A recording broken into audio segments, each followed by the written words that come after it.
ভারতের উত্তরাঞ্চলে শিলাবৃষ্টি হওয়ার পরে সড়কে চলাচল করা শুরু করে যানবাহন, কিন্তু বৃষ্টির কারণে বেড়েছে কুয়াশার তীব্রতা, সঙ্গে বেড়েছে কনকনে ঠান্ডাও। কিছুটা উষ্ণতা পেটে ফুটপাতে জ্বালানো হচ্ছে আগুন, সেটি দেখে আশেপাশে জড়ো হয় মানুষ। উত্তরাঞ্চলগুলোতে গড়ে 3 থেকে 5 ডিগ্রি সেলসিয়াস ঠান্ডায় কাজে বের হতে পারছেন না অনেকেই। কুয়াশায় রাস্তায় যানবাহন চালাতেও পড়তে হচ্ছে হিমশিম পরিস্থিতিতে। এতে জনজীবনে দেখা দিয়েছে চরম দুর্ভোগ।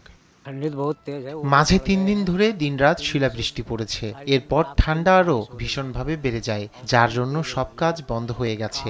রিকশাওয়ালা হিসেবে আমাদের বাহিরে কাজ করা খুবই কষ্টকর হয়ে পড়েছে। উত্তরাঞ্চলের জনজীবনে দুর্ভোগ হলেও রোববার কিছুটা স্বস্তি ফিরেছে দিল্লিতে। গেল মাসে রেকর্ড পরিমাণ বায়ুদূষণ হলেও বৃষ্টির কারণে তা নেমেছে সহনীয় মাত্রায়। 13 ডিগ্রি সেলসিয়াস তাপমাত্রায় রাস্তায় বের হতে পারছে দিল্লিবাসী, তারও মধ্যেও অনেকে ঠান্ডায় কাবু।